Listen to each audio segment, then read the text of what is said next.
Blacks in Technology.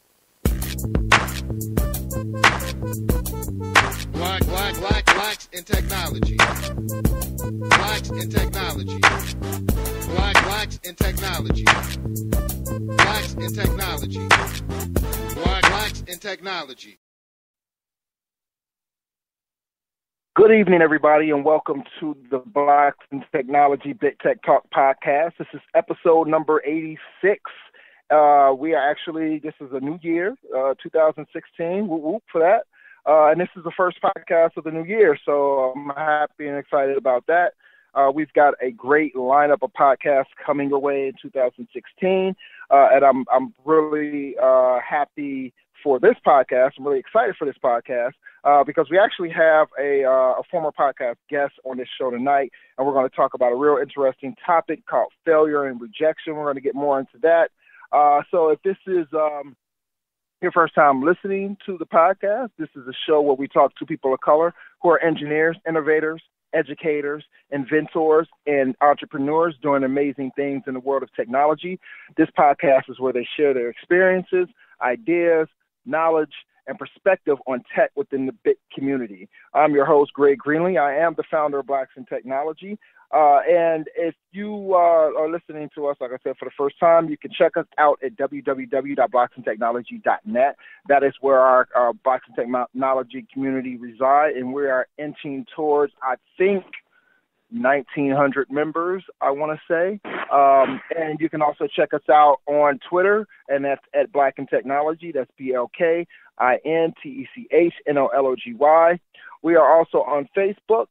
So you can check us out there, facebook.com/Blacks in Technology. And we also have an ever-growing LinkedIn group under Blacks in Technology. So if you are on Twitter and you're listening to this podcast and you have questions for our guests, tweet them using the hashtag BigTechTalk, and that's BITTECHTALK. We are Blacks in Technology is a tech-focused community and media organization. We're focusing on increasing diversity in technology. We always focus on forming new partnerships and opportunities to assist our members with their continued professional growth and development. So if you want to partner with us, you can send an email to contact us at blacksintechnology.net. Also, if you want to sponsor one of these fantastic, fabulous podcasts and get your company or your app or whatever in front of our audience, also send those inquiries to contact us at blacksintechnology.net. Any partnerships, anything for that matter, send to contact us at blacksintechnology.net. So a few announcements before we actually get into the Q&A of the podcast and our guests. We have a number of jobs that have come up on our site. So you want to go check those out, blacksintechnology.net, I think /jobs board or something like that. But I do want to make a few announcements for the companies that are posting on the site. So first one is Color Stock. They are hiring for a CTO. Color Stock is a stock photo library filling the growing need of authentic depictions of people of color. This is a part-time equity-based position, and they're looking for someone who has the technical chops to help expand and scale their platform. I had Jennifer Daniels on a podcast not too long ago. Real cool people. So if you're interested in tackling that position, a CTO, check out our site. You can find a job there. And another organization, Black Founders, they are looking for a program manager. This is a contract position, and they are looking for someone to help them drive new goals and expand the impact of existing programs. Black Founders, they're family, basically, to me. So go check that out. They're looking for a program manager. This is either based in San Francisco or, on the East Coast. So this is a contract position. So check out Blacks in Technology site for that. Seattle University is hiring for a technical analyst. The technical analyst serves as a key team member of the Enterprise Application Services team, which is responsible for the university's application and systems integration. So Seattle University hiring for a technical analyst. And last but not least, Bradley University is hiring for an assistant professor of interactive media. The Department of Interactive Media in the Slane College of Communications and Fine Arts at Bradley University. They seek applicants for a full-time tenure-track faculty position in interactive media with skills in areas of user experience design and or user interface development. So go check all those jobs out on our jobs board. And if you want to post jobs there, there is actually a form on the jobs board where you can fill out, and we'll receive an email, and we'll have somebody get in contact with you. So we're going to jump into Q&A with our guests. The topic of tonight's podcast is failure and rejection. And according to magazines, books, blogs, and even autobiographies, failure is such an integral part of success in business. So why aren't the media outlets or founders actively talking about it? And tonight we have Curtis Pope. He's going to join us, and he's going to talk about his own failures and challenges as a founder and how it led to success in his career. Now, a little bit about Curtis. He's been on a podcast. It's been a while since he's been on a podcast, but at the time he was developing Finder, and he's born and raised in Silicon Valley. Started his technology career coding and designing websites and software for companies like Yahoo, Microsoft, and InstallShield. And he has a focus or emphasis on design and functionality. His entrepreneurial spirit led him to found Finder, an app that matches items on shopping lists with aisles within supermarkets. And he often shares his views on entrepreneurship, design, and motivation on blogs such as Hacker News, Black Enterprise, Twitter, Facebook, Building While Brown, and has been featured on sites such as TechCrunch, CNN.com, PC Magazine, and CNET. So I want to welcome Curtis back to the show. Curtis, how's it going? It's going great. It's funny that this is episode number 86 because I worked in a restaurant for a while, and you know what they call it when you've been rejected from a restaurant or you've been kicked out of a restaurant? They call it getting 86th. This is what they call it, getting 86. Seriously. And a lot of I don't know why they call it 86, but that's what it was at the Denny's that I worked at. It was getting 86. Really? That was oh yeah, it was a huge thing. And I'm sure a lot of it must be in the restaurant lingo dictionary. I don't know, but it was definitely a common thing when I worked at Denny's, which was actually a pretty good career choice. I mean, you make so much money as a server; it's unbelievable. Right. My daughter is actually. I have to ask my daughter. She's a server. Really? She works at a place. Oh. Yeah, she works at a. Yeah, so she works at a restaurant chain called Cheesecake Factory. I don't know if you all have them out in San Francisco. Oh yeah, they get blocked up every single weekend. They're just right. You go anywhere, there's a Cheesecake Factory, and there's definite traffic and congestion. So right. So I have to ask her and see if she's ever heard. That's interesting, and it's ironic because they don't ask. You can't come back, and here, you came back here, so it works out. Oh yeah, that's true. 86, yeah. So what have you been up to? First and foremost, before we get into that, for people who haven't caught the previous episode that you appeared on, and shame on you if you haven't, and if you haven't, go back and check it out. It's a cool episode. Let people know, give us some information about your background, how you got into tech. Well, it was a good episode, so they missed it. But let me just summarize it. So I grew up here. I was born and raised in Silicon Valley. I did live in the Central Valley, which is like Modesto, Fresno area, for a few years as well. But my home and my heart is always going to be Silicon Valley. So I moved back here, I want to say close to 10 years ago now. And, it's really, really awesome living out here. Growing up out here, you get exposed to technology from a very young age. In fact, one of my earliest experiences with technology in general was when Steve Wozniak actually came and donated a bunch of computers to my elementary school. And I didn't know who it was. Yeah, I didn't know who it was until I looked at a class picture last year. And I'm like, wait a minute, this bearded man looks familiar. So, it just touches you at a very young age. And so So, in my first grade class, I want to say it may even been kindergarten, we had computer lab day where you'd go and you'd play Sticky Bear and Number Crunchers and all these different little games and like Oregon Trail, et cetera. And so that was my first exposure to technology. But it was always cool, but it was almost like it was a part of the way of life. It was never like this is something over to the side and we live our lives separate from that. It was just part of life growing up out here. And so fast forward, I thought I was going to be a comic book illustrator. I wasn't any good, but I'll talk a little bit about that later. Okay. But just briefly, because it's kind of one of the things I've been up to lately. So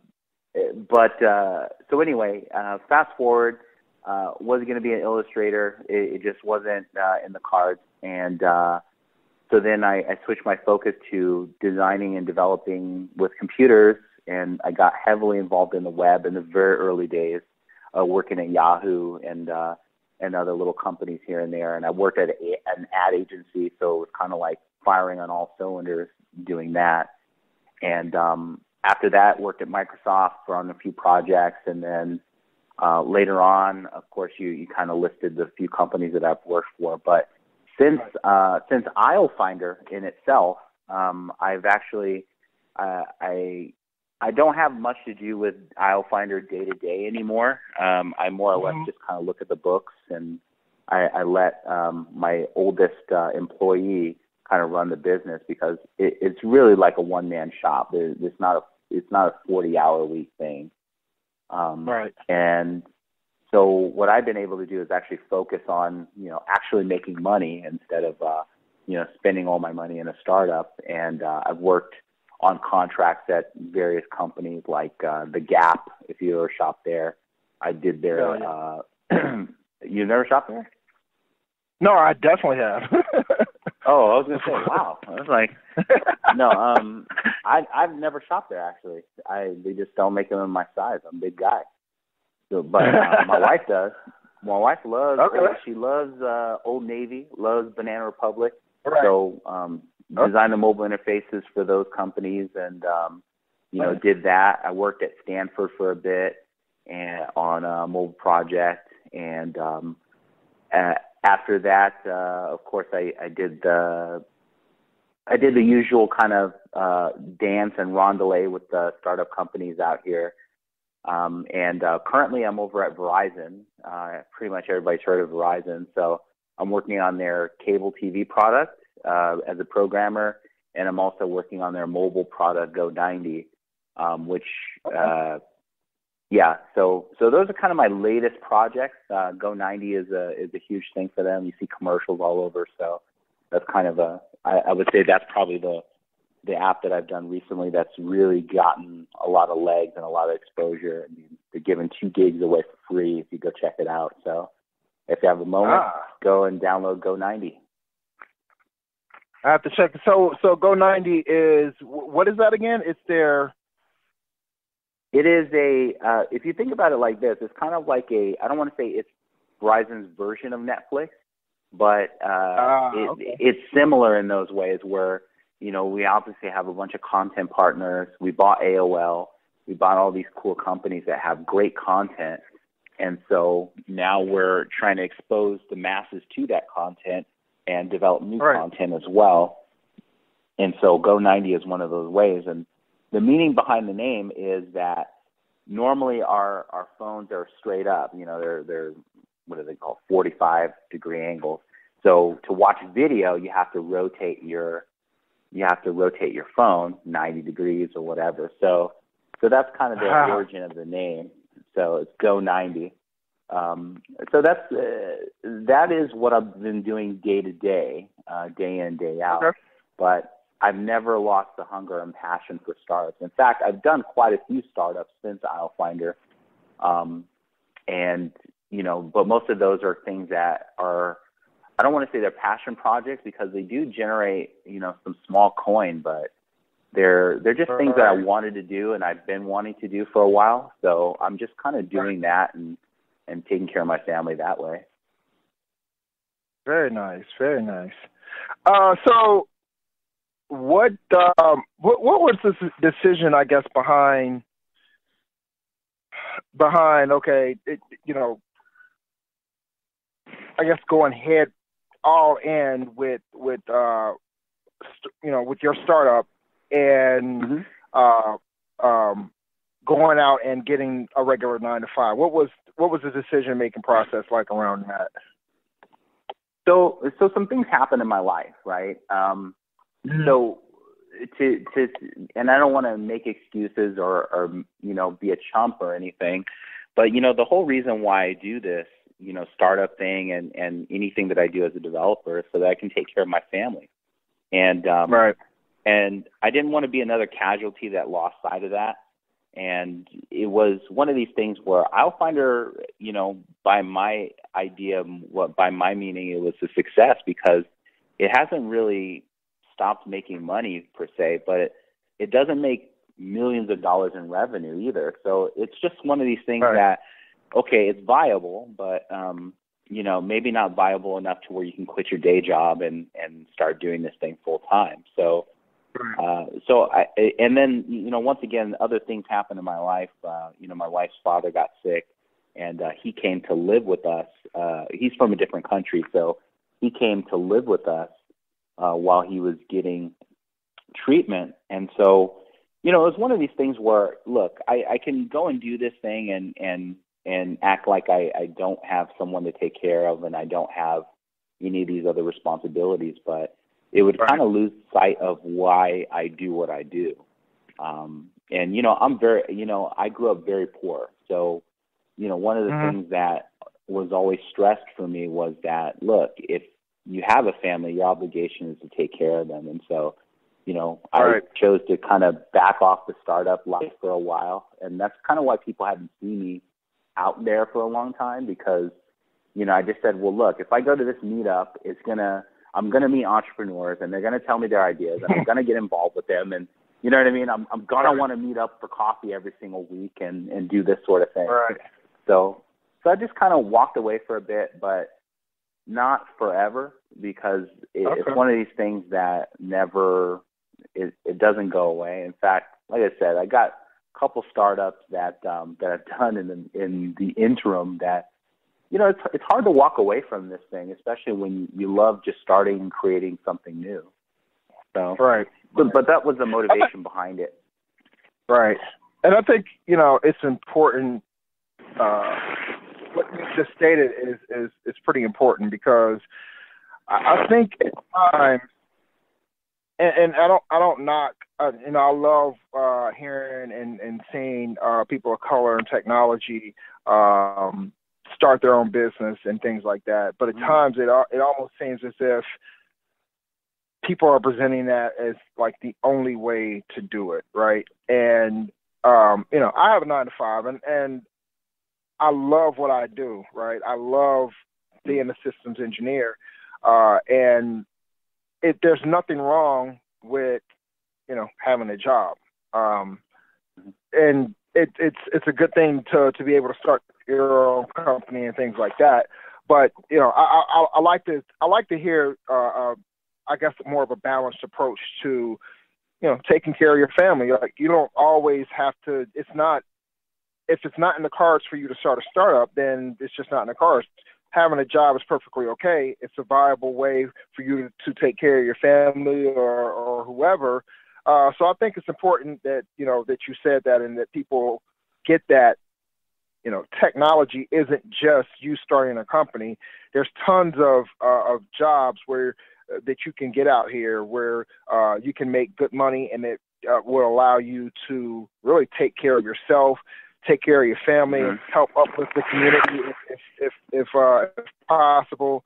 So yeah, that's my spiel on that. And when I made that decision, and it kind of goes back to our conversation tonight, is I felt like a failure. I felt like this thing ate me alive, and basically I didn't I didn't make my mark as far as doing something that I felt was something that that was remarkable, that, something that everyone was going to be talking about for years on. Although I guess that has happened because I posted a thing on Instagram last week, and this guy literally reached out to me and said, because I made my Instagram public last week, and for a few days, I try to do that every once in a while so that people don't think I'm some weirdo trying to follow them. So this guy posted, I know it's kind of maybe I'm in my own head too much, but, you know, I like to know what people are doing if they have a private account, like what's up. But, right. But this guy, reached out to me and he goes, yeah, hey, you know, I've been meaning to get in touch with you for a while. I read all about Aisle Finder, blah, blah, blah, blah, blah. And, you know, wow. Hey, I have this thing. But this happened to me twice this week. You know what I mean? And it happens all the time. So I guess people are talking about it, but, you know, I guess it'd be nice to get written up every once in a while as one of the big ones and all that stuff. But I've kind of had that time, and, you know, I love that stuff too, but. Right. And it's funny that you mention that, because I've got two things to say on this. When I first started, first founded Blacks in Technology, I had a person who I talk with all the time, and so we were talking about, I guess we were talking about success and things like that, and she mentioned something about success, and she was talking about, you know, she was talking about it in monetary terms, right? And I was just like, you know, and she was basically saying that's a metric, that's the best metric you can use for success, right? For business or an organization or whatever. And and at the time I was just like, you know, well, I still feel like that now. But what I said to her is, this is already a success to me, right? Like, I never dreamed at all that I would have, you know, I didn't think I would have more than 150 members on the site, right? So once that was reached, I felt like this whole thing was a success, because I guess my goal was to bring together people of color in tech as part of a larger community, so that we can network and we can, you know, have that visibility and things like that. So mission accomplished. There you go. Right. You know, and so now I'm wondering, like, you know, for you, like, is there added pressure because you're out in Silicon Valley and you're, you know, kind of competing with, you know, tons of people out there that are striving and shooting for the same exact thing that you're shooting for? Is there more pressure on you personally? You know, to a degree. I think that, you know, what really kind of messes me up sometimes is where, you know, I have this notebook full of ideas and, you know, and startup ideas and business ideas and, you know, and all that good stuff. And then I see that somebody's done it. And that's what kind of like, it just destroys me. Because I'm like, oh man, you know, if only I had a little bit of time. But, you know, what I look at as the true currency now, and maybe this is just me getting old. I mean, I'm only 33, but maybe this is just me getting old. But I look at time as a bigger factor than money, because, you know, is doing what I do, the money is always going to be there. I mean, I get so many leads on LinkedIn and just people just spamming me with like, hey, you want to come work in Wisconsin or wherever? Like that, that you know, and that's cool and all, but you know what I mean? I figure with the the thing that I've chose to do as far as a career, the money will be there, right? And this same idea that kind of got me into the startup thing, the money will be there. You know, whether it's now or later. Now, whether I choose to go and get it now or when I'm older, I mean, that's up to me. Or maybe I'll get a little bit of that money and let somebody else pay the bills now, and then that way I stack my paper and then go and do what I'm going to do. But there's pressure all the time, because you see people that you know, they're raising $1 million, $1 million rounds, and, you know, they're having beer Fridays, and they get Uber car service to their job every single day, and their VCs really make sure that, you know, they have a personal trainer, and you know what I mean? All this crazy stuff that it's like, whoa, you know what I mean? I could have that, but yeah, the currency for me is time. if I can buy more time, then that's fine. I mean, I don't mind losing money over more time. Right. So let's get into this whole thing about failure and rejection, and let's talk about that and why you think talking about it is important, and what do you think is missing in the conversation right now, or is there even a conversation about it? I feel like there's conversations, right? But they're in they're in kind of the corners of the house, you know. You have, you know, big media outlets like TechCrunch and even Product Hunt and whatnot, and even Hacker News. And none of those, if you look at the top stories for, 5, 20 pages, you'll see that none of these are about, failure. And they say that 9 out of 10 businesses in the U.S. is doomed for failure. It's almost like, well, and then on top of that, let me add another factor here, is that companies that are brand new, they are always looking for a hotshot rock star developer who's the best of the best to come on and code their project. And it's like, wait a minute. You mean that if I interview at 10 startups, 9 of those startups are doomed to fail? One of those is, you know what I mean? Those are not good odds if you think about it. Right. But those conversations aren't taking place right now. They're hinted at. I mean, TechCrunch has this Deadpool. You have other blogs that are like Autopsy.io. That's another. That's a site that I'm not a pessimist whatsoever. Let me say that first and foremost. I am as severe an optimist as you can get. But I'm always interested in, even with AisleFinder, there were people that did my idea years and years, decades before I did it. But I was more interested, not so much in how do I make this thing succeed. I was interested in doing my homework to find out, why did these people fail? What was the factor that made them not succeed? Because I want to avoid those traps. I want to not sidestep them, but I want to take those things appreciatively and try to understand how I can move past that obstacle or figure it out an obstacle just using my brain or sheer willpower. So that's what I feel like they're not talking about it yet. It's just not there yet. Forbes even does it. Forbes is huge, and they're talking about failure right now. That's on December 3rd. They did a big article about failure. So what does that tell you? It's huge. Right. So when you were developing Alpha, what's some of the research that you did, and what are some of the results that you came up with in regards to why these other companies that had, kind of the same idea, why they failed, and what did you take from that? Well, so the first thing that I did was I get real. It's one of these situations where you hear about.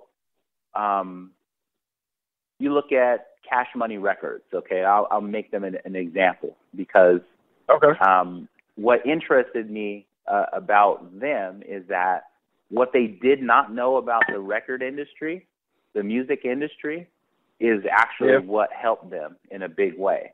Because they didn't know what, price of participation was. They didn't know how much of a record you are normally supposed to get if you're in a joint venture.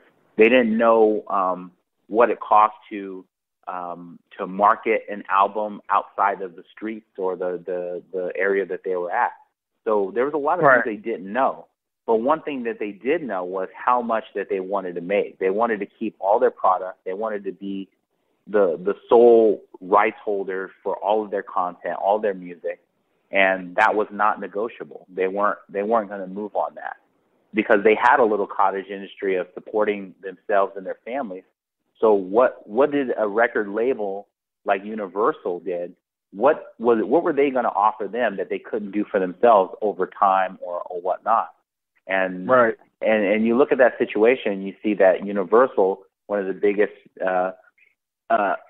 music distributors and labels at the time, caved in to these guys that were, from a ward that no one even heard of in New Orleans. So it just tells you that sometimes what you don't know can be just as strong as what you do know. And but I look at that as an example because I said, wow, okay, let me use knowledge to my advantage. And I thought I was real smart and real arrogant. So I would approach companies like Safeway and Kroger, and I would say, hey, you know what? You guys need this in your grocery store. You guys need a way for customers to find groceries very quickly. I was told so many times, no, and I didn't get any kind of feedback as to why. So then I started asking questions. I said, well, why not? You know, and they would tell me, oh, well, somebody's already tried this. We tried this 10 years ago. Or, yeah, we thought about that, but, you know, the reason we don't want to do it is because we want people to get lost in stores because people pay us a lot of money to put their things on a shelf for a certain price. Like, those were things that, although I had some exposure in the grocery industry, I did not know at that time. So I had to kind of learn by bumping my head a little bit.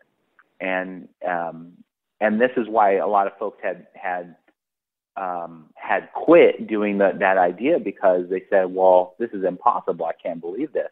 And then also a lot of that stuff was tried pre-internet. So it was like, okay, now we have the wisdom of crowds. We have people that are like Yelpers. They will contribute and add content, and they will stand by that content and maintain it. And you have all these kind of data custodians out there that would help with the product. And that's actually one of the ways that I think this thing has survived for so long is that people are adding content. They're saying, hey, this is the wrong aisle, or hey, this is in the wrong aisle here. It's in this aisle now, you know? There's just a lot of that. And, but what I took away from that was that, yeah, I mean, if you use information rather than just raw data to your advantage, then I think that you can really steamroll across any obstacles. Gotcha. So, you know, I have this thing when it comes to, so when people hear, you know, kind of rejection and failure, you know, automatically they think, you know, negatively, right? Sure. And so I have this thing, right? So I have this thing, and this kind of deals with the way diversity is being talked about in technology nowadays. And it always seems, it always sounds to me in more from a negative standpoint as opposed to a solution-based standpoint, right? So, and what I mean by that is, and I'm not going to try to mention any names or anything like that, but you know, for instance, you know, somebody you might hear of a story of somebody quitting a job because of diversity issues, right? And so this article gets all types of big press and things like that, and the person is, you know, praised as a hero and things like that.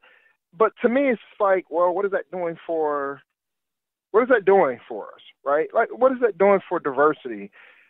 And I always want to take the stance of, you know,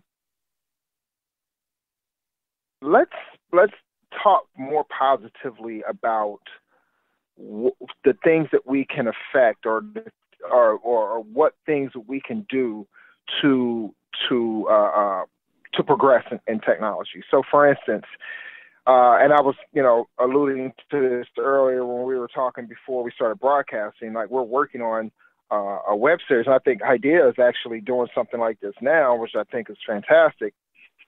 But it's a web series where you basically are sitting down in the Google Hangout type format, and you are talking about positive solutions to things. So one of our ideas is to do a web series based on getting hired, right?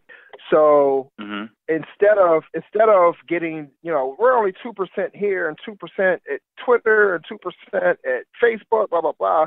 We're talking to people who actually work there.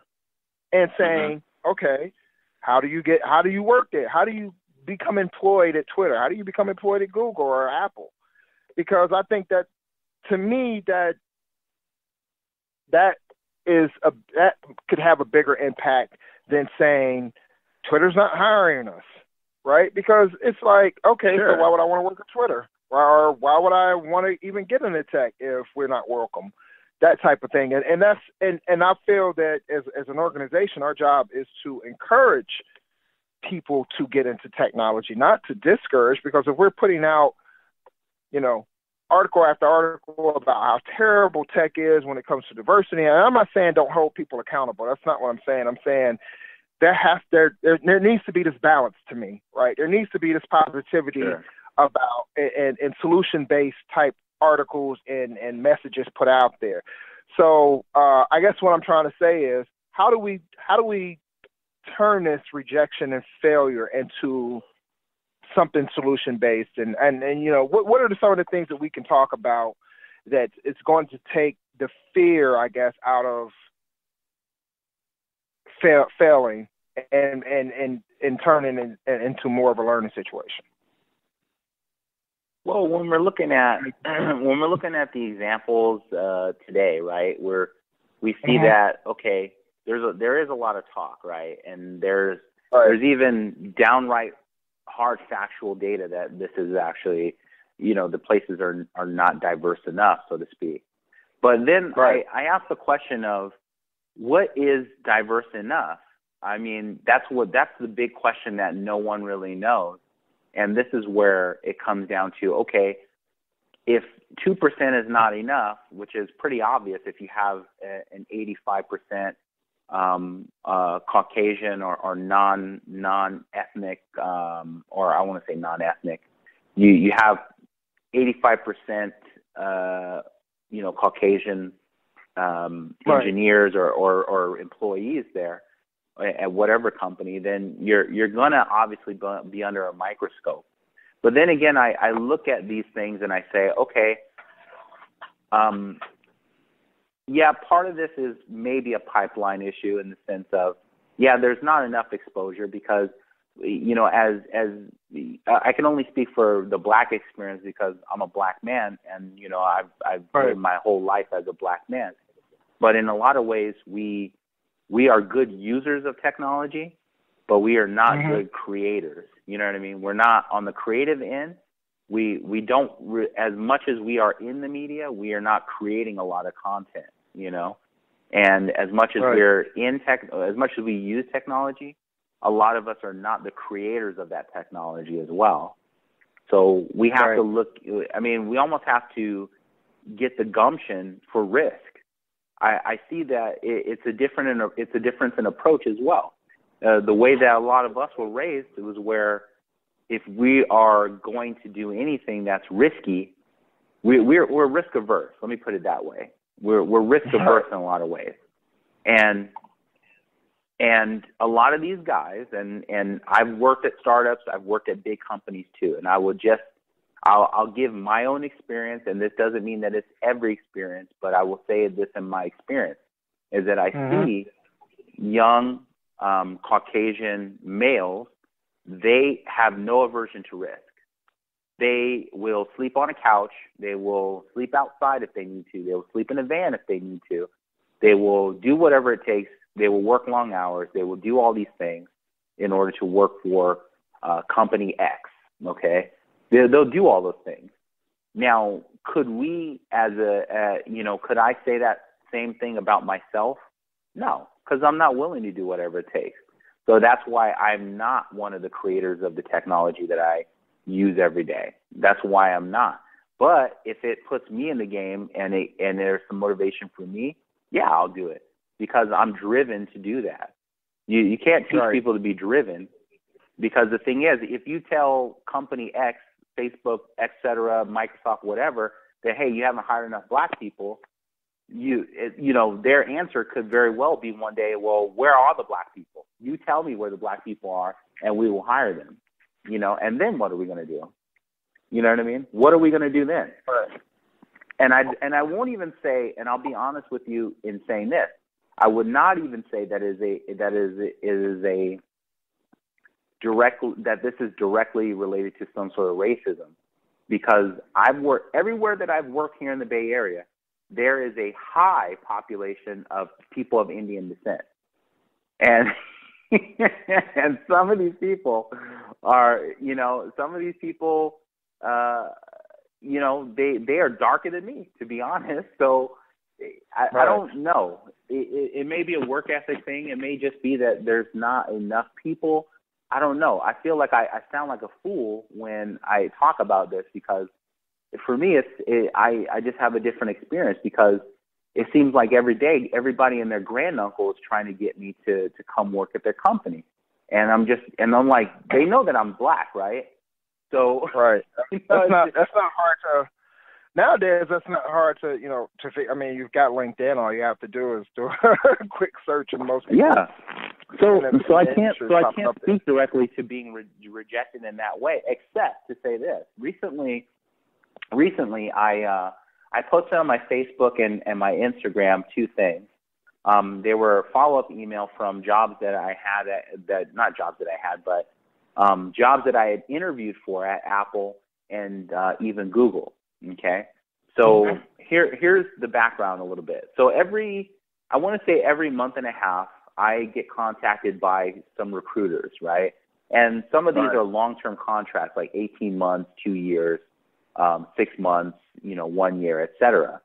And I can count them on two hands how many times I've been contacted by Google and or Apple. Okay. And I've had at least 5 interviews at Apple. I've had at least 7 interviews at Google. Okay.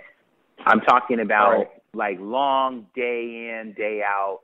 Hey, come back tomorrow or next week. We want to take you through another round and this sort of thing. Like very far interviews. So, so having that experience and then being rejected even by saying, because it would get very far, but then there would be always something like, oh, this algorithm is a little bit off, or, it's big O notation, 6, or, what I mean? It's just some odd little thing that trips me up, or, or just maybe they don't like my face. I don't know. But it gets pretty far enough for them to make that decision.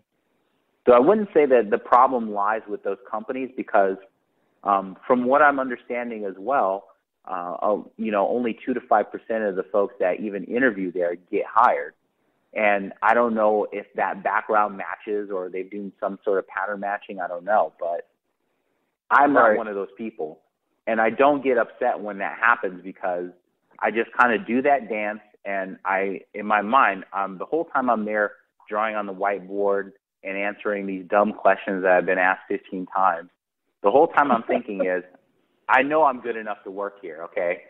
So we don't even have to do this, and why are we even playing around here, And I get in my car and I drive back home, and I don't really wait by the phone. I just kind of, all right, well, that happened, and at least I learn a little something new every time I interview about those companies, because they obviously have an eye for me, because I must be high on the Dice or Monster or LinkedIn list, because every recruiter and their uncle has contacted me.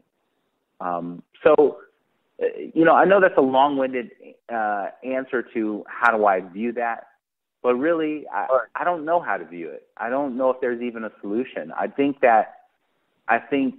if we're really looking at not hiring someone based on their skin or their background, then just do blind candidate research. Look at resumes only. Don't even look at the name, and then you'll find someone.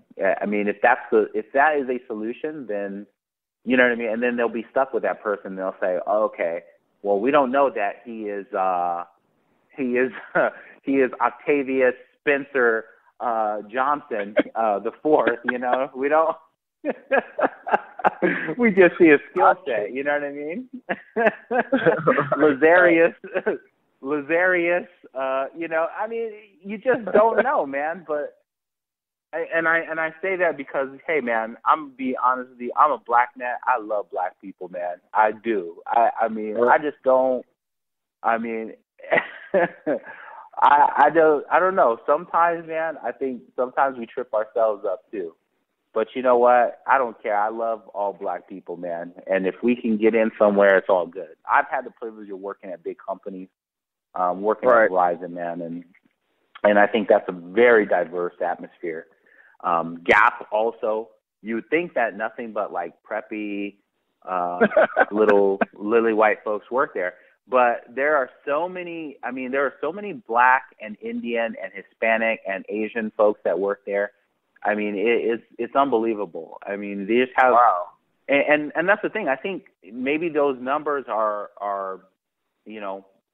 very specific, but maybe they are working in all one department, or I don't know what. I just don't know. But but yeah, I mean, I don't even know what to say, man. Right. It's just one of those things where you got to hang in there. And so it's funny that you mention that, because my experience in technology as far as employment has always been pretty positive. Like I'm not going to say I've never had an issue, but I've never went to a job interview and felt like I didn't have a chance, right? And then maybe that's just me. Maybe it's, but it's and sometimes I already have a job, so if I go interview somewhere else, maybe it's just me being more lax about interviewing and things like that. But I've gotten quite I get recruiters calling me every single day. As a matter of fact, today I just had to erase like 24 messages. Over 90% of them were recruiters calling about a specific job, a network engineering, a systems engineering, or something. And so, and this is not to say that these things don't happen and people aren't experiencing this. For me, I would rather focus on helping people to overcome some of these obstacles that they're facing, and have a little bit more confidence in being prepared for entering the workforce, or for interviewing at the specific place, as opposed to they don't want you here. That to me is more impactful. Yeah, I think that messaging is wrong, because and I think that's the narrative, is that they don't want you here. Don't ever come work here. And that's not, I don't feel like that's even accurate. I think that maybe part of this too is, and here's where I kind of encourage people to look at where their news is coming from, right? We have a lot of sensationalism in the media, and they're looking for little things to kind of shame people and make them feel like, yeah, you made $1 billion, but you didn't hire any black people, or you didn't hire any transgender. I mean, you just have all kinds, like everybody can't get their way. That's what the lesson that my auntie used to teach me. Everybody can't get their way all the time. You have to just be patient, and you have to also realize that the world and everything in it does not revolve around you and your little group or your forum or whatever. You have to just realize that, hey, maybe this isn't right for me or whatnot. And I think some people these days, they just don't get it, that it's not all about you.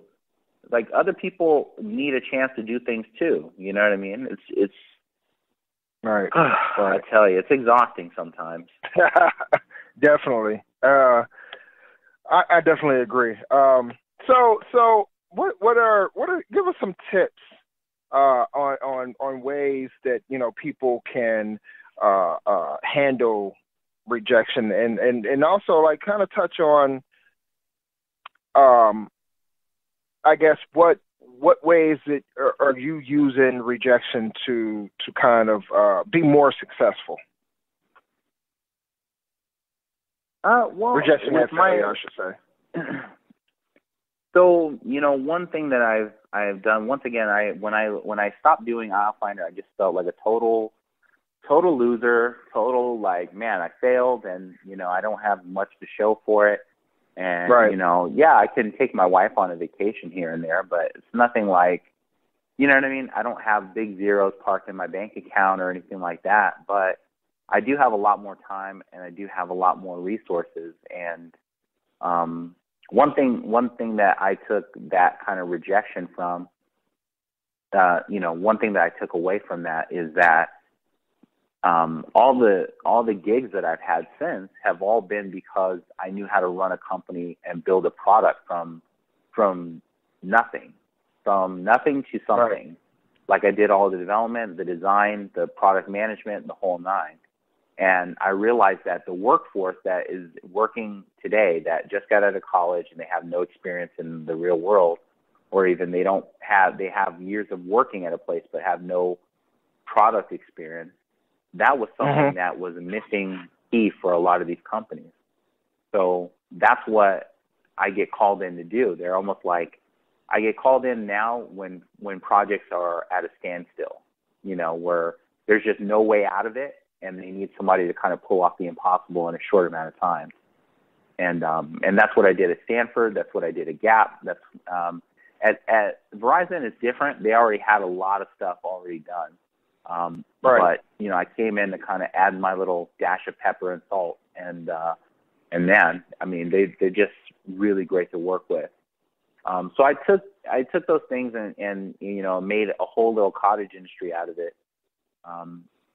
But I've also done startups on the side, and I've also advised a number of startups that one of them I'm not working with anymore, but I have like 4 startups that I'm advising right now, and they're all kind of early stage and kind of trying to build product, and they're trying to do things that I never did, like, you know, actually meet with VCs and walk away with a check, you know. I think I did the meet with VCs thing, but I was never, and this is going to sound weird, but I was never about getting venture capital to foot the bill for any of the products that I built, because it just never, for me, that's my personal decision. I just never I felt like this is a business that it had to stand on its own. If it didn't, then it wasn't a business to me. And so that's kind of what I did. And so I'm trying to get them through the pitching process and, you know, coaching them with that, coaching them on product, how to wow investors, how to make a big impact and market their product as well, how to get written about, how to write and craft their own narrative and their own story, which I think is extremely crucial for any startup these days, is to not growth hacks or any crap like that, because I think that that's a bunch of garbage. I think if you have a solid story, you don't need any of that stuff. And what is that for so, startup impaired people like me? I don't know all the startup lingo. So, well, like growth hacks are these things where people are like, well, if you post on this blog and then you get 15 people to, you know, write about it, and then you know what I mean? You do these kind of things where it's not like dark tips or anything, but they're trying to make a science out of it. Like as if the thing that we all don't relate to are stories. When we boil it down, if you don't have a story, then people will not connect to you. Facebook has a story. Hey, it is a place for your friends, your college roommates, your people you haven't seen in a long time. Instagram has a story, right? Twitter has a story, 140 characters, and you're all done, right? Right. You know, like these are short stories, but they have stories. You know, and I think that there's people out there that are trying to like say, well, if we do this, we're going to have more people, and more people equals this, and more people, you know, and there's just not a science. It's not organic. It's just like, let me juice up the number. Let me put steroids into this thing and see how far we can get in a short amount of time. But then we'll have so much drop off that, you know, we won't even be able to handle the bad times when this business tanks. And not to say that some people aren't good at that, at marketing, but I just hate these kind of like even SEO. I think that that's good. I think that is perfectly fine, because that at least shows that, you know, you're trying to focus on what your product is about, and you're trying to lead people to your product in a way. But when you start doing things like, well, let me pay for 15 articles to be written, and then let me also do the, you know what I mean? You're doing all these crazy BuzzFeed listicle type of things, and, you know, it just gets in the way after a while. Right. So, I don't know. Maybe I just have a slanted opinion now because, you know, I always believe that the more genuine you are, the more genuine followers and people you're going to have. And that's just how I do my thing on social media as well. I try to be as genuine as possible without being like, hey, buy my stuff and do my thing and sign up for my thing, you know? Right. And I guess I can attest to that because, you know, when I founded Blacks in Technology, you know, I do a lot of systems engineering stuff, but it's you know, that stuff is back end infrastructure stuff, right? So even the whole, you know, the web and SEO and all that stuff was totally new to me. And there were a lot of people talking about SEO, definitely around that time. It was like SEO was the thing, and I was just like, what's SEO?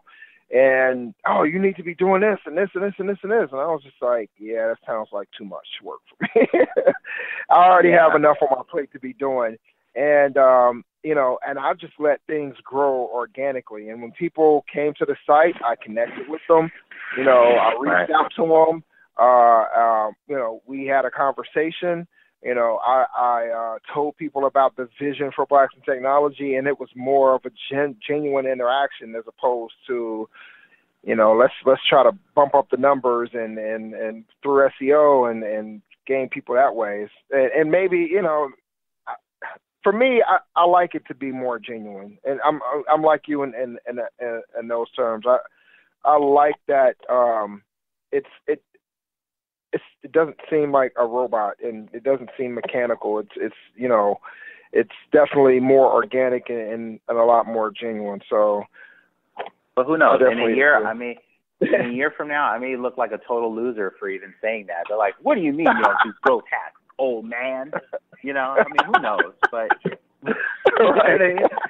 But you know, I'm willing to be wrong right now, and when or I'm willing to be right now, and if I'm wrong later, then hey, I'll come up to that. But I just right now I just feel like there's a lot of this kind of spammy crap where you kind of know the end of the punchline, right? You're like, okay, I know what comes next. Once I sign up, I get 50 emails, you know, every single day, and I get you know a bunch of tweets and all this kind of crazy stuff. So. You know, you know, I get that these are the things it takes to kind of try to run a business these days. But, you know, there just comes a time where people ignore you because they're like, why do I need to – I get 50 of these emails a day. I don't need to pay attention to one of them, you know. Or then it becomes, why am I getting these? Just send them directly to the spam box, and that's that, you know. So, you know, it becomes one of these things that people will do without even thinking about it. So. Definitely. Yeah. So, what are some of the things? So, you say you help advise startups and of that nature. And so, what are some of the common things that you're running into where you know they may be failing at or having a hard time with it that you come in and with your experience and with your startups that you're able to help them with? Mostly team issues. Well, I'll put this at the top line of it. So team issues, it's exit strategy, and always, I mean, the old standby is venture capital. I mean, it's almost like the first thing that comes out of their mouth is, we want to raise $50 million at this rate, and I mean, they have all this figured out before they even have a product. So, and that's cool. I mean, look, it's good to be ambitious because that's what this business takes.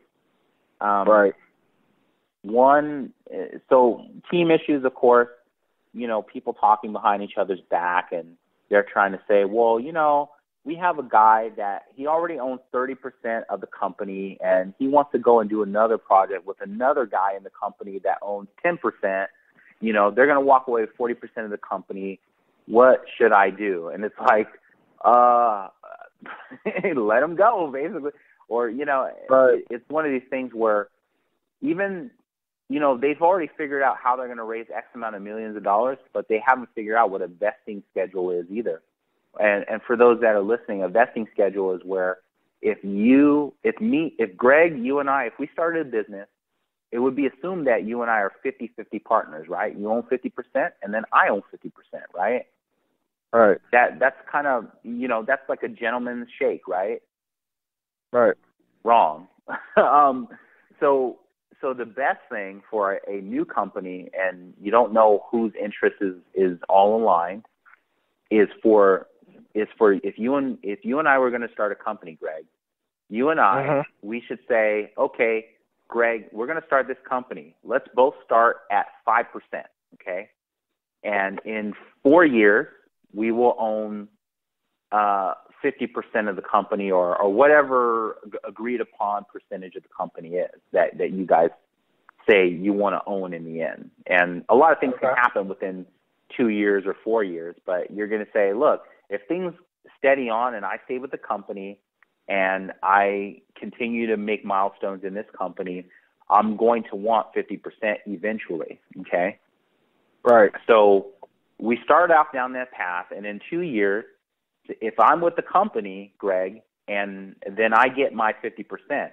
Now, Greg, if you walked away at, year 2, then you would have whatever we agreed to on year 2, and that's it. Your vesting would stop, essentially. So you would say, so let me back this up to make it really, really simple, okay? I'm getting ahead of myself. So let's say 5 years, okay? Let's say in 5 years, Greg, you will own 50% of the company, and I will own the other 50% of that company, okay? But we will both start at 10% on year 1. And then at year 2, we will each be at 20%, okay? Year 3, 30%, year 4, 40%, and then at year 5, 50% for the both of us, okay? Now, let's say, Greg, you decided to leave the company at year 2 after you've vested, meaning that you're at the year 2 marker and you just got 20% of the company, okay? You can say, not for me anymore. I'm just going to go my way, and I will own this amount of stock. And you can buy it from me at a certain price that we agreed to in the beginning, but I'm not going to sell it for any less than that, And, like you can tailor that to what you feel is going to happen in the business. But the thing about it is no one really knows what's going to happen in the business. So you have to kind of use your future goggles a little bit and say, well, look, no matter what, if we get a VC in here, they're going to want, or you have to decide kind of, okay, we're going to sell 30% of this company. Just let's leave a 30% option pool where basically we can invite VCs to have a taste of this company, and we can sell it to them at a certain price. Okay, that will kind of keep your piece kind of safely tucked away a little bit.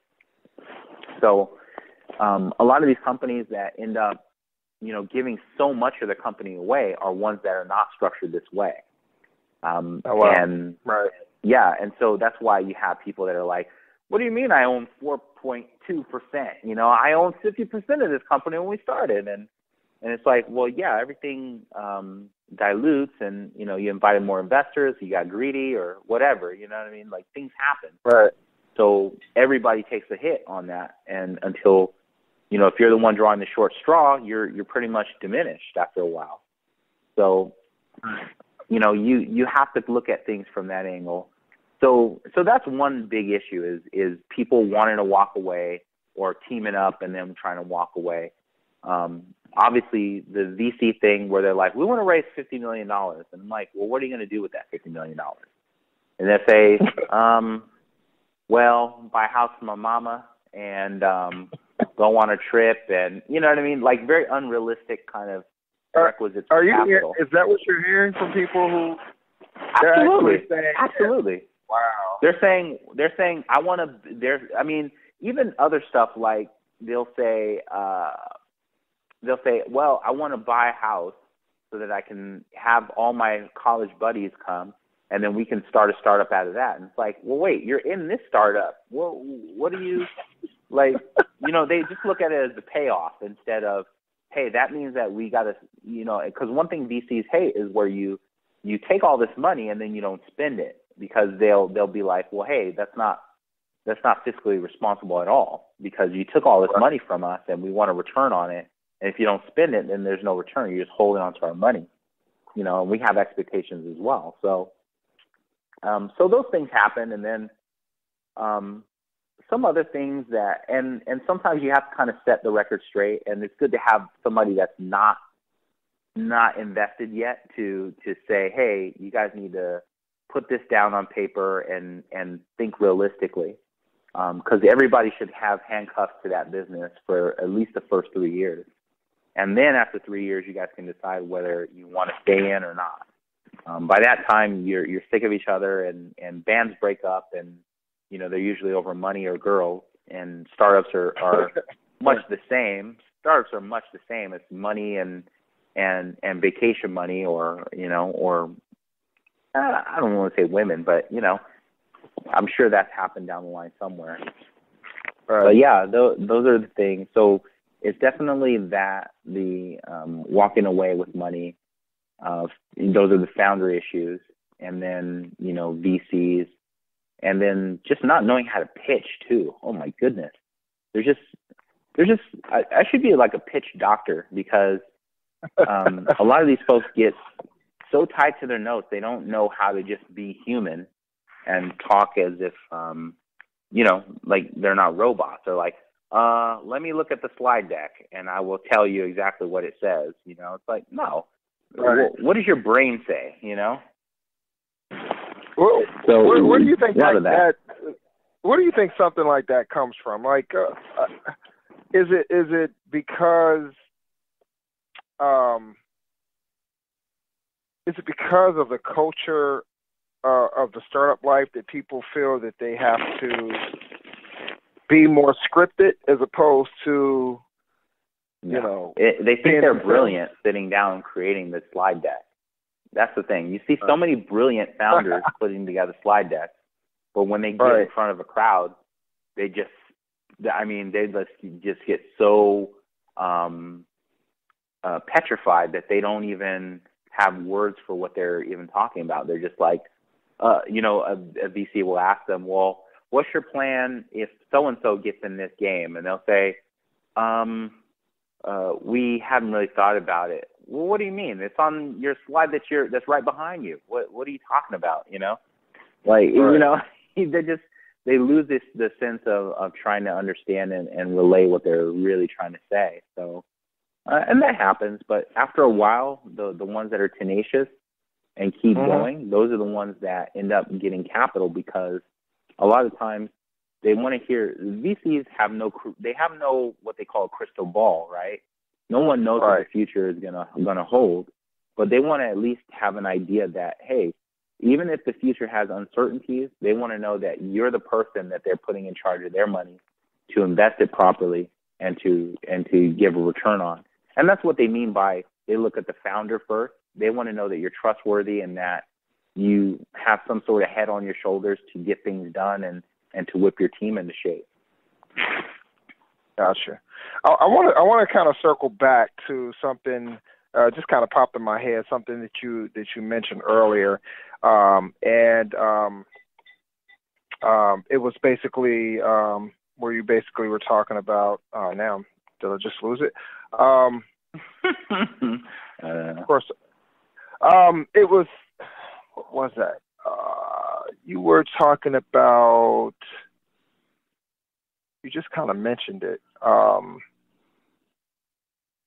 Raising capital? Okay. No, not raising capital. Earlier in the podcast, and it was something that I wanted to touch on. I should have wrote it down. It had to do with rejection and Finder. What was it? Think. Okay. Oh, maybe pitching? Maybe pitching? No, it wasn't pitching. It was, Jesus. Yeah. total brain fart right now. I'm sure you remember it and be like, that was it, But it's all good. Right. So, give us. No problem. So give us some. What are some of your tips about handling rejection or failure? As far as what are some of the things that you could say? If you're up against this, or if you, that question is right on the tip of my tongue, and I cannot get it out. But give us some of your. How do you handle rejection? Easily, no. I always kind of go back to my my training as an artist, because I still look at things with artist eyes. Okay. A lot of. What do you mean by that? I look at, when I say artist eyes, I'm meaning from the standpoint of, a lot of different mediums, meaning that when I look at how to paint something, I know that I need to put an underpainting underneath to make sure that my structure is there. Then I look at it, I blur my eyes a little bit so I can see if it has composition. You know what I mean? I look at things not so analytical, but does it make sense, Does it make sense to me? And do I like it? And so I look at things from that angle a lot. But from the rejection standpoint, being an artist, that is just your life. You're going to face all kinds of rejection because there's going to be people that don't like your art. There's going to be people that don't like the way you do your paint strokes, or they don't like the way you draw. Like a good friend of mine, Rob Liefeld, people say he's actually the most popular and the most successful comic book artist in the world, period. Okay. And people say he can't draw feet, but I'm like, 7+ million comics later, he can't draw feet, but it's like, think about what you're saying for a minute. He must know because he sold so many comics, and he has a movie coming out about the comic book character he just put. So it's like, who's right on this? Right. Who's really right on this? Is it you who's never created anything and don't have a movie coming out about anything you've created, or a guy who drew this character and and you say he doesn't have feet, and the movie's coming out, and he's hanging out with stars that you would never in your life meet. So who's right on that one? I don't know. I'll let you think on that. But you just have to kind of, and this is where it comes down to, you can be right in your own head, and that doesn't mean have a big ego. That just means that be confident in yourself, because you're going to face rejection. That's just part of life. A girl doesn't like the way you look, she's going to reject you. People don't like what you're wearing, they're going to ignore you. You don't like the number that's on the scale, well, you're going to go work out. You know what I mean? Like, you have all these mini rejections and judgments all in your head every day. Now, what you act on is important. And, for me, I've always looked at rejection as, they had something to say, because it's almost good to, when I judge hackathons and there's nothing to say about a startup or an idea, then that basically means I don't understand it, or it's something that just doesn't appeal to me. But interesting. And that's how a lot of folks are, where they don't have much to say if it doesn't appeal to them, or they don't feel like it fits in a box for them or their life. So I just look at those things, and I don't worry about the messenger. I worry about the message a lot, which is hard sometimes, but I mean, that's just life. When I was in the NUMMI Accelerator, we had people coming in and hearing our ideas and hearing our startups a lot. And it almost makes you bulletproof, because you hear so much rejection that you're almost attuned to it. You don't care so much. You care about, okay, what's wrong with it? I'd rather hear what's wrong with something before I hear what's great with something. Because I already feel it's great if I'm showing it to someone. Now tell me, what would you do different, or what do you think the criticism is? You know, so that's how I deal with it. It never gets easier. That's just life. I mean, we get rejected all the time, so we just have to persevere. That's the biggest thing. You can be deterred. There was a woman I spoke to yesterday. I'll make this story very brief. There's a woman I talked to yesterday out of Atlanta, Georgia, and she told me a story about how she created this really awesome product for a big retailer, and basically they copied her designs and all that stuff. They copied all the things that make the app successful, and then they didn't cut her in or anything. And she was the one that introduced them to the concept. So it was things like that. And I just told her, you know, she kept mentioning it in our conversation. And mind you, this is our first conversation. You know, she asked, she liked what I did with the aisle finder, and so she was interested. So I just told her, I said, stop telling that victim story. I said, because you know what? I said, it doesn't matter. What are you going to do next? What you're going to let that define you, or are you going to do something that defines you next?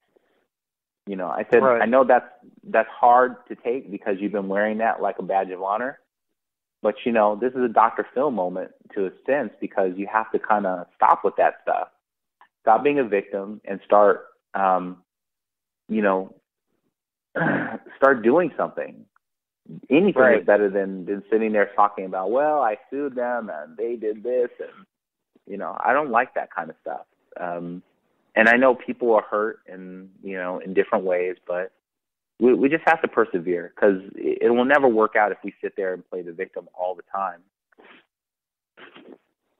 I agree, and I'm not going to turn this into one of my pet peeves about the diversity talk, but if you. I kind of agree, and not to say that people are everybody is doing that, but like I said earlier, I'd rather focus on what we can do to progress, and I mean, and to me, that's what the big community is to me. It's a support system, right? So it's not, you know, it's where we come to in order to help each other, give advice to each other, help each other become better,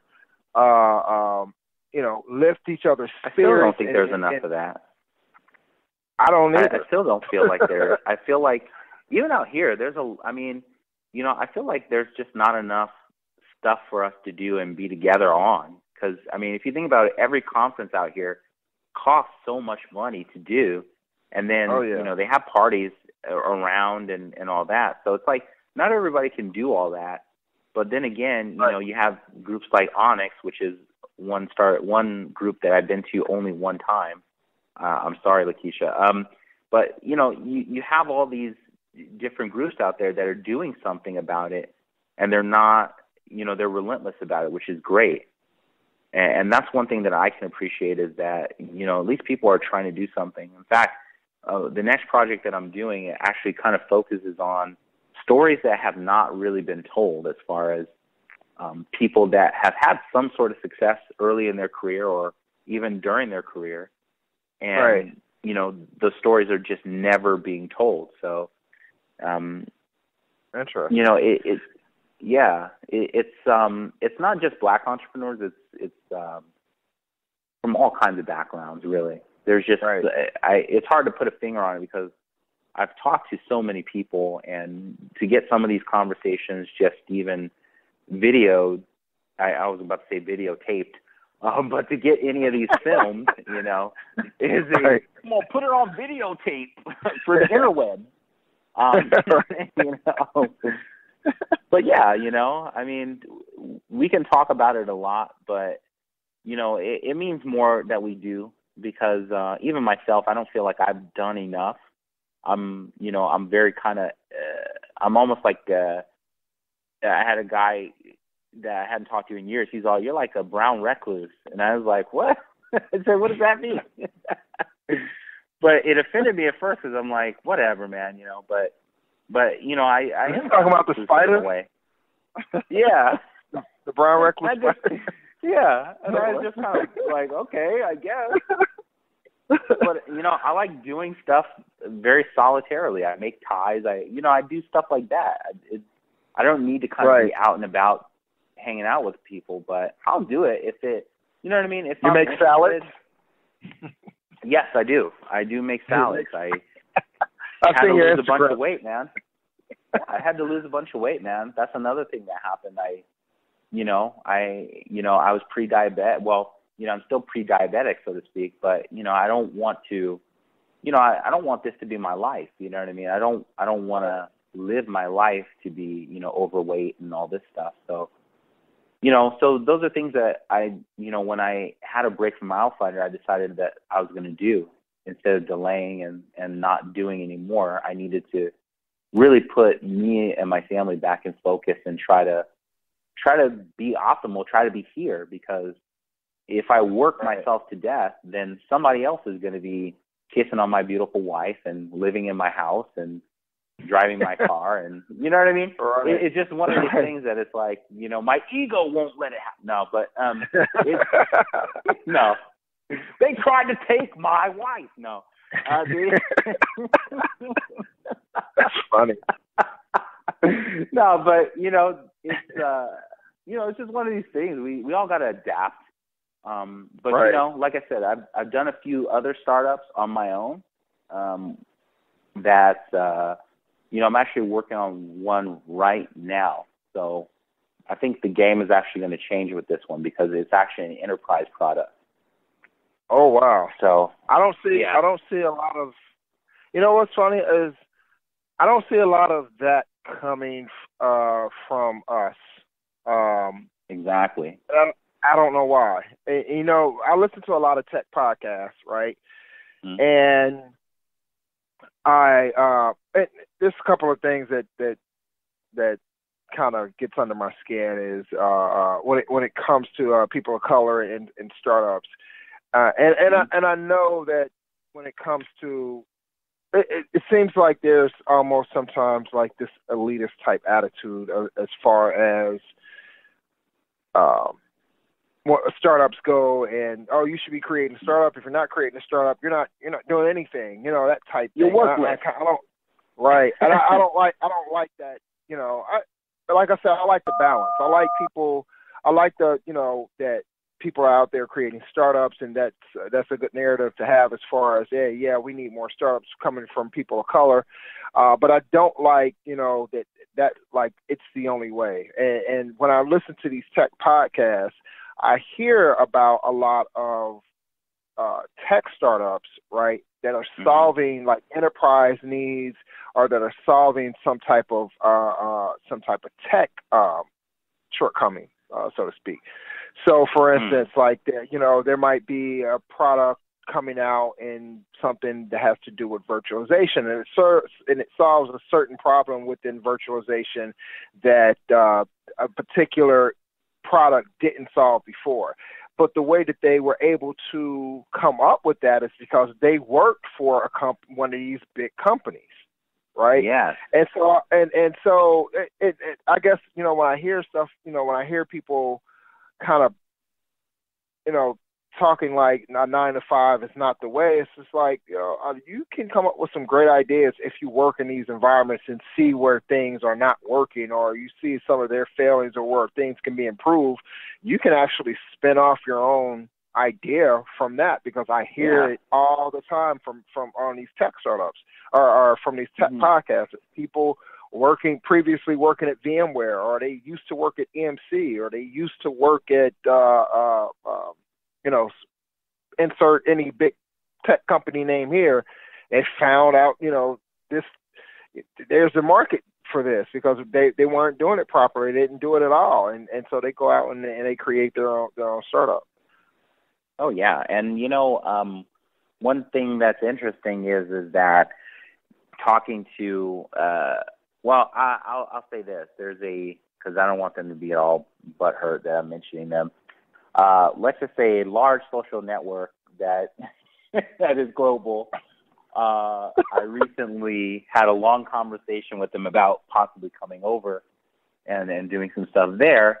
But one thing that was really the focus of the conversation was the fact that I had enterprise experience, doing different things for the enterprise. So, and the same thing for a couple other startups that I've kind of talked to. It's like, that's what they're looking. They're looking for people that have done the tried and true. They've worked at big companies. They know how Microsoft works. They know how Google works or whoever works. They want to bring some of that in-house. In fact, there's a guy that I worked with at PG&E, which is like a huge gas energy conglomerate. All those people, I mean, they were trying to hire in people that were young and worked at startups so that they can get some of that culture inside. So it's just one of these opposites attract type of thing where they want structure in these companies after they've done the whole Beer Fridays and ping pong tables, Right. Yeah. Hey, so I want to end this podcast on the question that I thought I forgot. It came to me. So you were mentioning earlier in the podcast about sometimes you got kind of down on yourself when you had this notebook of ideas, and then all of a sudden you find out somebody was kind of first to market with it. How would you? What advice can you give people? Because I experienced that too, especially when it comes to like ideas that I have for Blacks in Technology. And then all of a sudden I see another organization that's in this space and they're doing the same thing. And I'm just like, oh man. You know what's funny that you say that? Because when I was on your show, what was it, almost 5 years ago, it's almost like you were the only podcast that was specifically talking to our audience, right? And I thought, wow, this is really great. But now there's so many kind of copycats, I would call them that straight up. Because there's just a lot of they riffed off of what you've established. Kind of like what people are doing with Oprah, like, okay, Oprah has a tried and true model, and every show is kind of model after that now. But So how did you deal with that? Too. I mean, how do you? Well, when it comes to people, and when doing something like a podcast or even back then, I when I first started Blacks in Technology, I didn't see a lot of content at all on the web about people of color in tech, and now I see quite a few. But my position on that is because we don't have enough of it from my standpoint. Not right now, right? So the more I see, the better. So you've got what Two Black Nerds podcast. You've got of 10 podcasts. I don't think I've ever heard of them. Really? Two Black Nerds? Yeah, I got to check it out. I'm pretty sure it's called Two Black Nerds. You got of 10 podcasts with I Will like Lucas. That. Now those aren't copycats, though. That's the thing. Those aren't copycats. No. I wasn't referring. I'm just saying as far as having content out there, featuring, with people of color as being the host and people of color, or the content being focused towards people. I love that because I don't, at the time when I first started, it seemed like, at least to me, like I was the only one. And so I always encourage people to do a podcast or do a blog or do whatever you can do to increase the visibility. But I guess what I'm saying is, like, there are ideas that I've had for Blacks in Technology, and I've seen other people get to it before I got to it. And I know you mentioned that earlier in the podcast. So how did you deal with that and that whole thing? Well, personally, here's what I do each time one of these projects gets launched, and I'm sitting over my notebook in shame. I basically log on to Facebook or Twitter, and then I go social justice warrior on them. No, I'm just playing. No, I just No, I don't do any of that. I mean, it's one of these things where, okay, I analyze that for about a week, right? Because what I'm trying to see is how similar and how off the mark are they? Because if it's one thing to say, well, they're doing something similar, but if you feel like, wow, you know, you can still do your idea, that'd be awesome. Because if they're missing a big piece, you can either say, well, hey, look, I really like this space, guys, and just send them an email. Or if they're a brand new company, that means that their inboxes probably have 5 or 6 emails in them, max, period, you know? And that means that you're going to get high visibility with them. So, you know, if nothing else, you can contact them and say, you know, I have this. I'm telling you what happens to me, right? If you go and look, there's a YouTube video out there of me in an interview with Robert Scoble. And literally there's in the comment thread, there's like 15 people or something that say, I had that idea 10 years ago, you know, and it's like, man, but that's the thing about good ideas is that there's people that have them, but the execution is the factor.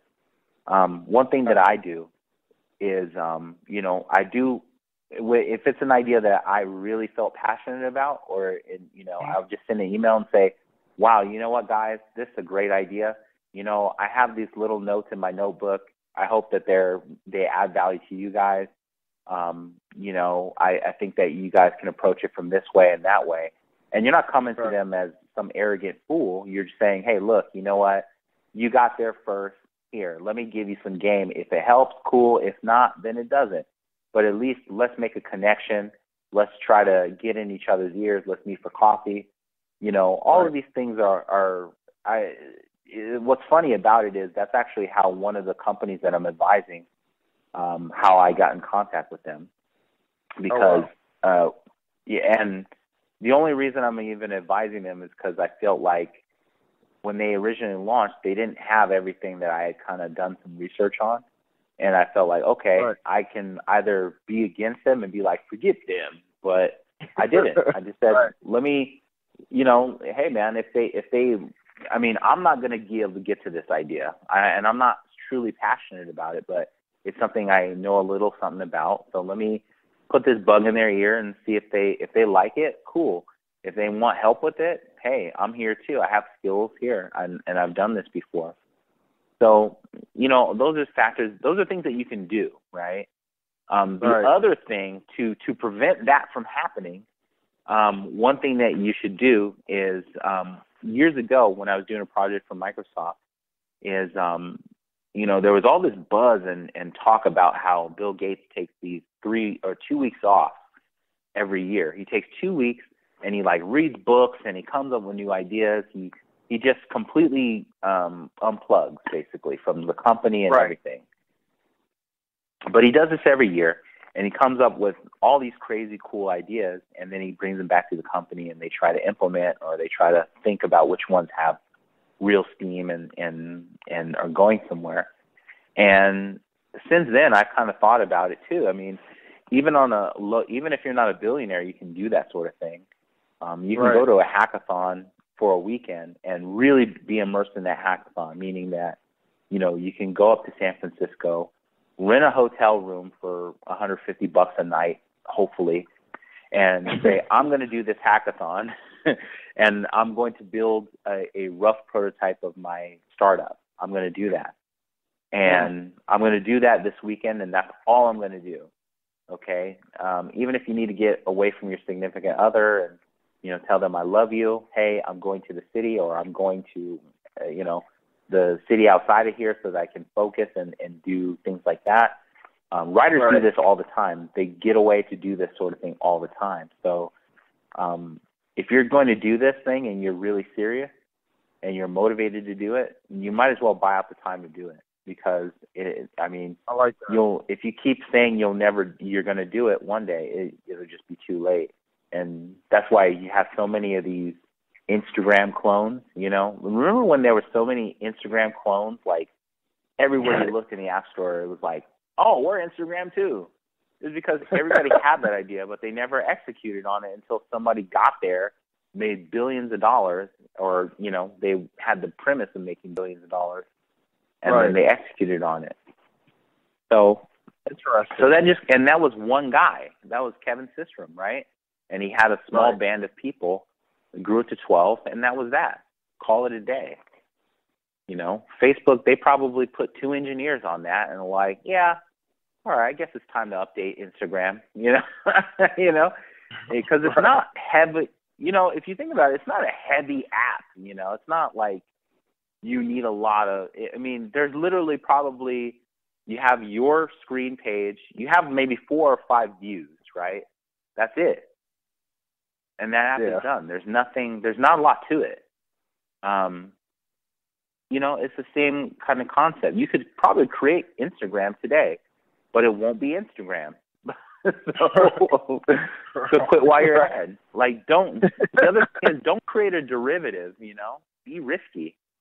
Be risky. That's my biggest advice is be risky. Do stuff that people aren't doing. Don't do things that are obvious, right? Like, you know, like Aisle Finder itself was pretty obvious, but it was risky too because no one had done it inside of an app. Even my competitors, we launched in the same month, so that tells you that it was all risk on both fronts for both of us. So, you know, and we only have one competitor, and we still have one competitor. So, I mean, that tells me a lot. So if I get up the juice on Aisle Finder, if I decided, hey, I'm going to come back in style like LL Cool J in the early 90s, then that's it. Lights out, you know? So, and I'm confident enough to do it because I've been stewing on it and thinking about how can I just, you know, in business, you got to be prepared to kind of destroy the competition.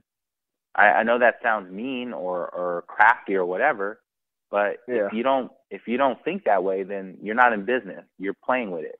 That's it.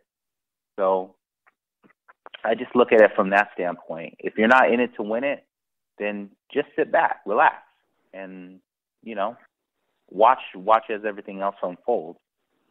So that's how I deal with it, man. That's a good way to deal with it is if you have time, if you have a weekend, which a weekend is not hard to come by. It happens every 5 days.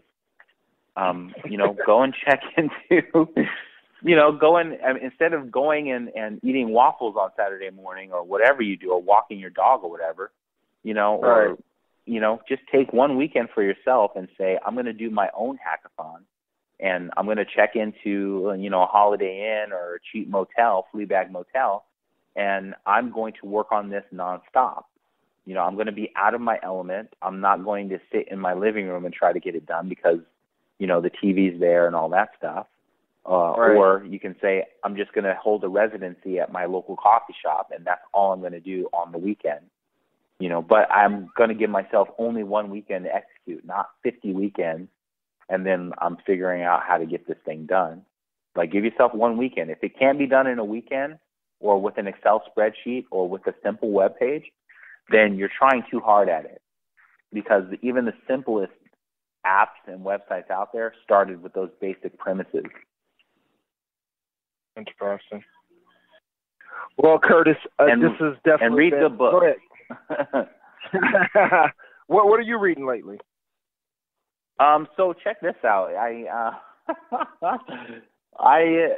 So I read books that are about I'm not a music person at all. I don't play an instrument. I don't do any of that kind of stuff.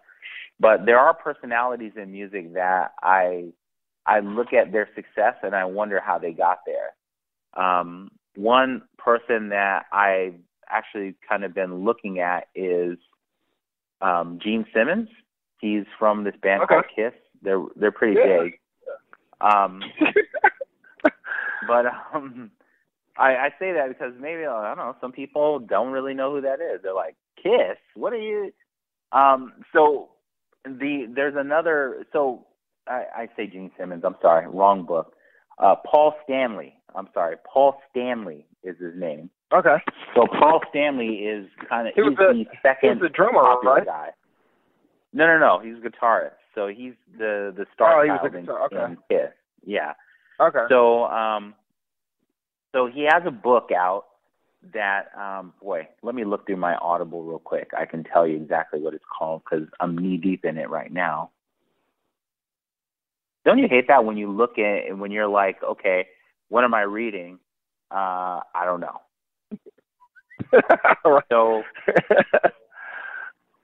So okay, but while I'm looking for titles aren't important. No. It is important because it's actually pretty interesting, his story, because a lot of that's what it's called, Face the Music, A Life Exposed. I knew it was like Face something. Right. It's called Face the Music, A Life Exposed. Now that is a good book because it not only talks about how he's the real brains behind KISS, but it talks about what things he had to sacrifice to be successful. Even one of the weirdest things that this book has kind of told me about him is that he was saying, if you want to be successful, you got to get rid of your women. Which I'm like, Why did he say that? It worked for Nikola Tesla. I guess so. I don't know. It didn't work for Rocky Balboa, but Rocky's not real, so I don't know. But but yeah, I mean, I thought that was the stupidest thing he said in that book. But everything else seems pretty good because that that band in itself has kind of had to reinvent themselves over and over for different generations. And he talks a lot about that. He talks about the different things that they did to kind of market themselves as a band. And, I spent a lot of time doing flyers and websites for bands when I lived in Fresno, California. And that exposed me to a whole other view of people that were really doing this for themselves. A band is a lot like a startup. You'd be very surprised at how similar they are.